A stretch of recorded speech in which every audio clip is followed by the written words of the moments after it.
চারদিকে আলো ফুটে উঠলে ঘুম ভাঙলো আদিবার। আদির কাঁধে নিজেকে দেখে কেন যেন একটু ছটকে সরে গেল। ট্রেন চলে এসেছে। আদি বেশে নরম গলায় উত্তর দিল, অনেক আগে, চল যা যাক। আদিবা নামতে নিলে আদিত্য বলল, ব্যাগটা আমার কাছে দে। না, আমার কাছেই থাকুক। সাথে জলজ্যান্ত একটা ছেলে থাকতে মেয়ে ব্যাগ নিয়ে যাবে, ব্যাপারটা খারাপ দেখায়। বললাম তো আমি নিতে পারবো। বেশ, ধমক দিয়ে কথাটা বললো আদিবা। আরে এত রেগে যাচ্ছিস কেন?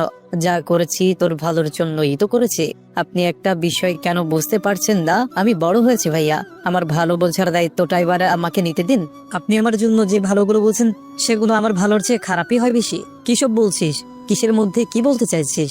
কিছুই বলতে চাচ্ছি না, আমি মুক্তি চাইছি। আপনি নামক কারাগার থেকে আমায় মুক্তি দিন প্লিজ। যদিও আদি আজ আদিবার প্রতি সন্তুষ্ট ছিল, কিন্তু এই কথাটা বলতে দেরি হলো। থাপ্পড় মারতে দেরি হলো না। আদি সজোরে আদিবার গালে থাপ্পড় বসিয়েছে।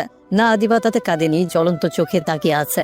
আদি চোখ বন্ধ করে লম্বা নিঃশ্বাস নিয়ে নিজেকে নিয়ন্ত্রণ করার চেষ্টা করলো, তারপর শান্ত গলায় বলল, আদিবা তুই জানিস আমি রাগ কন্ট্রোল করতে পারি না, তবুও আমাকে কেন রাগাস?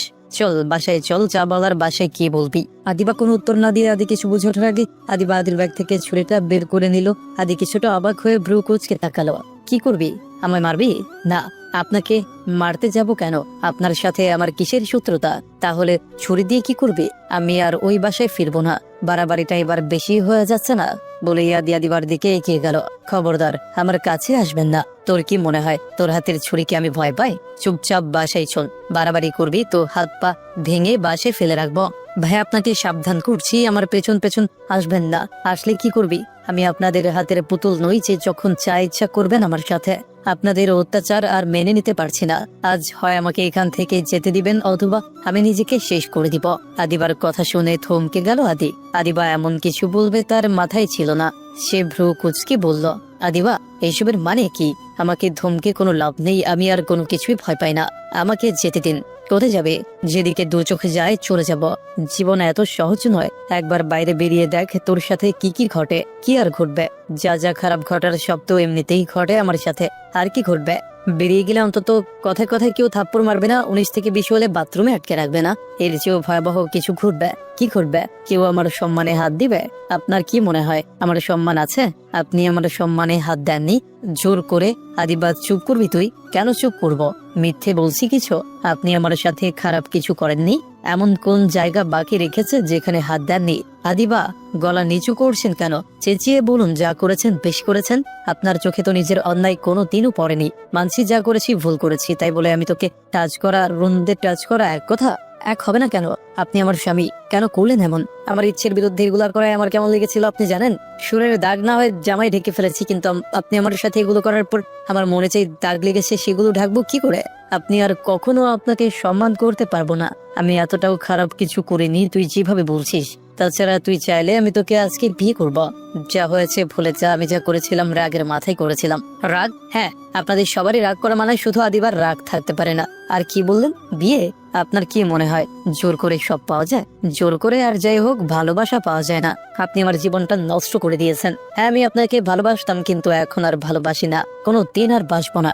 যে ভালোবাসায় কোনো সম্মান নেই, স্বাধীনতা নেই, সেই ভালোবাসা আমার চাই না। আদি আদিবার চোখের দিকে তাকালো, চোখ থেকে যেন আগুন ছুটছে। আদি একটু স্থির হয়ে বলল, বাঁচতে হবে না, বিয়েও করতে হবে না, কিছুই করতে হবে না, শুধু বাসে চল। আদিবার রাস্তায় এমন করলে লোকে খারাপ ভাববে। আপনার কি মনে হয় আমি আপনাকে চিনি না? ভুলভাল বুঝে দিয়ে বাসে নিয়ে গিয়ে মারবেন? আমি আর কত সহ্য করব বলতে পারেন? না, আমি আপনাদের আর কোনো সুযোগ দিব না। আপনারা আমার উপর অত্যাচার করার আগে আমি নিজেই নিজেকে শেষ করে দিব। বলে আদিবার ছুরিটা নিজের হাতে চালাতে চাইলো। আদি ঝড়ের গতিতে এসে ধরে ফেললো। আদিবা নিজেকে আঘাত করতে চাইছে আর আদি তাকে বাধা দিতে চাইছে। তাদের মধ্যে হাতাহাতি লেগে গিয়েছে। হাতাহাতির এক পর্যায়ে আদিবার হাতের ছুরিটা লেগে গেল। হাত থেকে রক্ত পড়তে শুরু করলো। সাথে সাথে আদি সজোরে আদিবার গালে আবারও থাপ্পড় বসালো। আদিবা ছিটকে নিচে পড়লো। দেখলেন, এত কিছুর পরেও আপনি নিচের রাগ সামলাতে পারলেন না। আপনিই বলুন আপনার সাথে সারা জীবন থাকা সম্ভব? আদি নিচে পড়ে থাকা ছুরিটা তুলে নিয়ে পকেট থেকে রুমালটা আদিবার উপর ছুঁড়ে ফেলে দিয়ে দৃঢ় কণ্ঠে বলল, অনেক হয়েছে আদিবা, হাতটা বেঁধে এবার বাসায় চল প্লিজ। ভাইয়া আপনি বাড়াবাড়ি করলে আমি আইনের আশ্রয় নিতে বাধ্য হব। কথাটা শুনে আদি অবাক চোখে তাকালো। কি বললি তুই? যা বলেছি ঠিকই বলেছি। আমি বড় হয়েছি, নিজের মতো করে বাঁচার অধিকার আমার আছে। আদিবা তুই কি বলছিস বুঝতে পারছিস? আদিবা উত্তর দিল না। আদিবা হাত বাঁধতে বাঁধতে কাঁদছে। আদিবার দিকে তাকিয়ে হঠাৎ করেই আদি শান্ত গলায় বলল, যা, তোকে আজ মুক্ত করে দিলাম আদিবা, যেখানে ইচ্ছে চলে যা, আমি আর তোর ওপর জোর করব না। আজ থেকে তুই আমায় চিনিস না, আমিও তোকে চিনি না। আদি আর কোনো কথা বুঝলো না, এমনকি আদিবার দিকে ফিরেও তাকালো না, হন হন করে হেঁটে চলে গেল। আদিবা উঠে আদির রুমাল দিয়ে হাত বেঁধে নিল, তারপর হাঁটতে শুরু করলো। যত কষ্টই হোক এই লড়াইয়ে তাকে জিততে হবে। নিজের উপর হওয়া সকল অন্যায়ের জবাব দিতে হবে আদি সহ বাকি সবাইকে। বোঝাতে হবে তারা আদিবার সাথে যা যা করেছে অন্যায় করেছে। তার বিশ্বাস সে যখন থাকবে না তখন সবাই তাদের ভুল বুঝতে পারবে।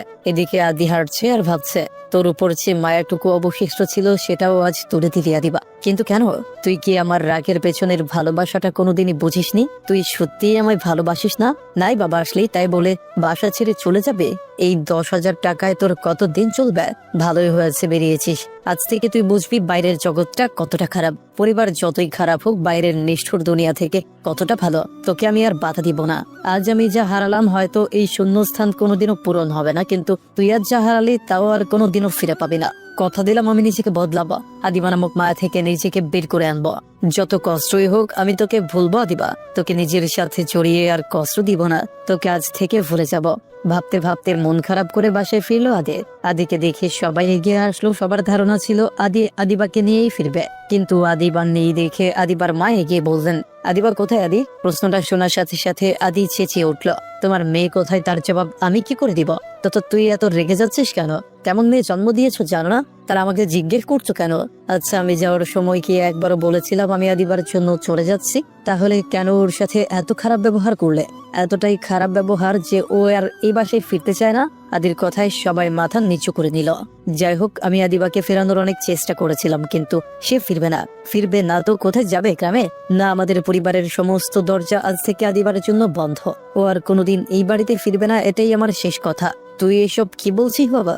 যার যার আমার মতামত পছন্দ হবে না তারাও বাসা থেকে বেরিয়ে যেতে পারো। আর একটা কথা, এতদিন তো আমার বিয়ে বিয়ে করে মাথা খারাপ করে দিয়েছিলে। আজ আমি নিজে বিয়ে করতে চাই, তবে বাইরের কোনো মেয়েকে না। আমি সাদিয়াকে বিয়ে করতে চাই। যদি রাজি থাকো বিয়ের আয়োজন করো, অথবা এই বাসার দরজা তোমাদের জন্য বন্ধ হয়ে যাবে।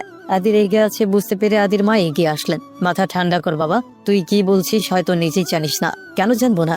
সাদিয়াকে বিয়ে করার যোগ্যতা আমার নেই, আমি তা বলিনি। কিন্তু তুই আদিবাকে পছন্দ করিস, রাগের মাথায় এত বড় সিদ্ধান্ত নিস না।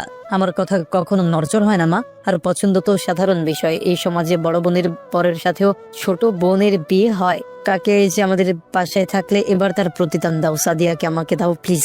কথা দিচ্ছি কোনোদিন এতটুকু অসম্মান করব না। ওকে আমি সুখী রাখবো। আমি জোর করছি না, আমার কথাটা একটু ভেবে দেখো প্লিজ। তোমার বড় মেয়ে আমাকে ছুড়ে ফেলে দিয়েছে, তাই আমি সাদিয়ার মাঝে আদিবাকে খুঁজে নিতে চাই। আমি বাঁচতে চাই, কাকে আমায় ফিরিয়ে দিও না। বলতে বলতে আদি চোখের পানি ছেড়ে দিল। সবাই হতবাক হয়ে তাকিয়ে রইল। এই প্রথম আদিকে কেউ কাঁদতে দেখলো। আদি চোখ মুছতে মুছতে নিজের ঘরের দিকে গেল। আদি নিজেকে শান্ত করার সর্বোচ্চ চেষ্টা করছে। না, এমন তো হওয়া ছিল না।